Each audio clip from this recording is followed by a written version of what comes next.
श्री संजय जायसवाल। अध्यक्ष महोदय, माननीय लीडर ऑफ ऑपोजिशन पूछ रहे थे कि क्यों हम लोगों ने डीजीएमओ को खबर किया। अच्छा रहता कि वो अपने पिताजी से पूछते या अपने पिताजी के बारे में जानते। 1986 में राजीव गांधी ने जियाउल हक के साथ यह समझौता किया था कि अगर हम कोई भी अगर सेना को भी बॉर्डर के तरफ मूव कराएंगे तो पहले हम डीजीएमओ को खबर करेंगे, हम पाकिस्तान को खबर करेंगे। तो अगर यहाँ इतना बाघ के बारे में ये कुछ बोल रहे थे, थोड़ा अपने पिताजी के बारे में भी पढ़ लिए होते तो ज्यादा अच्छा रहता। अध्यक्ष महोदय, हम लोग शांति प्रिय देश है। जब 2014 में माननीय प्रधानमंत्री जी बने तो उन्होंने सबसे पहले पाकिस्तान के प्रधानमंत्री को इनवाइट किया। हम चाहते थे कि हम उतनी बदमाशी के बावजूद हम चाहते थे कि अच्छे से हम काम करें, लेकिन उन्होंने क्या किया, उन्होंने 2 जनवरी 2016 को पठानकोट एयरपोर्ट के बेस पर एयरबेस पर हमला किया और जब हम लोगों ने सारे सबूत दिए तो कोई कार्रवाई नहीं हुई। और उसी के बाद जब 2016 में 19 सितंबर को उरी होता है तो भारतीय सेना ने घर में घुस करके मारने का काम किया, सर्जिकल स्ट्राइक किया। जब 14 फरवरी 2019 को पुलवामा की घटना होती है तो हमने उनके घर में घुस के बालाकोट पे हवाई हमला करके उनके आतंकवादी अड्डे को नेस्तनाबूद करने का किया। और जब हमारे पायलट को गिरफ्तार किया गया तो हम उनको धमकी देके पाकिस्तान से 2 दिनों के भीतर अपने पायलट को सही सलामत भारत ले आए। यह नरेंद्र मोदी जी की जीत है। और पहलगाम के लिए हमला जो था वह आखिरी अटैक था। माननीय प्रधानमंत्री जी ने सार्वजनिक मंच से यह स्पष्ट कर दिया था कि आतंकियों को और उनके आकाओं को इसकी कीमत चुकानी पड़ेगी। और 14 दिन के बाद 23 मिनट में न केवल 9 आतंकी अड्डे ध्वस्त किए गए बल्कि हमने नूर खान अड्डे पर अटैक किया।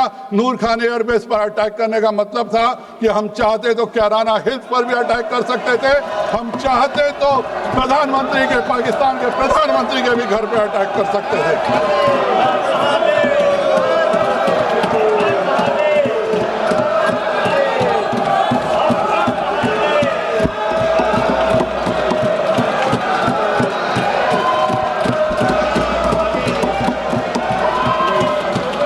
लेकिन हमारे विपक्ष को यह बात समझ में नहीं आती है, क्योंकि उनको यह समझ ही में नहीं आता है कि भारत की शक्ति क्या है।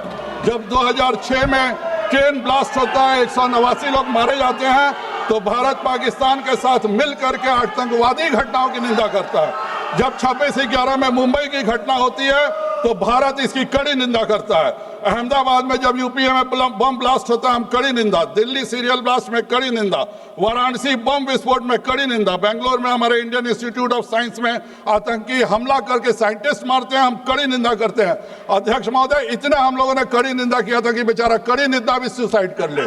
लेकिन जब एक बात और है, अभी राहुल गांधी जी बोल रहे थे कि इंदिरा गांधी जैसा बनो, इंदिरा गांधी जैसा बनो। अध्यक्ष महोदय, कांग्रेस में जब 93,000 सैनिकों को भारत की सेना ने अपने अदम्य साहस और शौर्य से पकड़ा था तो पाकिस्तान ने भी 618 भारतीय सैनिकों को पकड़ा था। तब माननीय इंदिरा गांधी जी ने 93,000 पाकिस्तानी सैनिकों को तो छोड़ दिया, पर उस 618 में 54 सैनिक हम आज भी वापस नहीं ला सके। इसका जिम्मेवार इंदिरा गांधी है कि नहीं, यह बताना चाहिए। मेजर अशोक सूरी ने कि उनके पिताजी को 7 दिसंबर 1974 को हाथ से लिखी हुई चिट्ठी मिलती है। सेना कंफर्म करती है कि हाँ, यह मेजर सूरी की चिट्ठी है जो पाकिस्तानी जेल से आई थी। लेकिन उसके बाद भी हम अपने उन सभी 54 सैनिकों को भारत नहीं ला सके। यह हम सब के लिए बहुत शर्मिंदा की बात है और इसके लिए राहुल गांधी और पूरे कांग्रेस को शर्मिंदा होना चाहिए। अध्यक्ष महोदय, हम लोगों ने 1965 में पीओके में हाजीपुर दर्रा कैप्चर कर लिया था। अगर उसको हम नहीं छोड़े होते तो हमको कभी भी जरूरत नहीं पड़ती कि पीओके से कोई आ सके। हम लोगों ने 1971 में 13,000 स्क्वायर किलोमीटर इंदिरा गांधी ने पाकिस्तान को वापस कर दिया।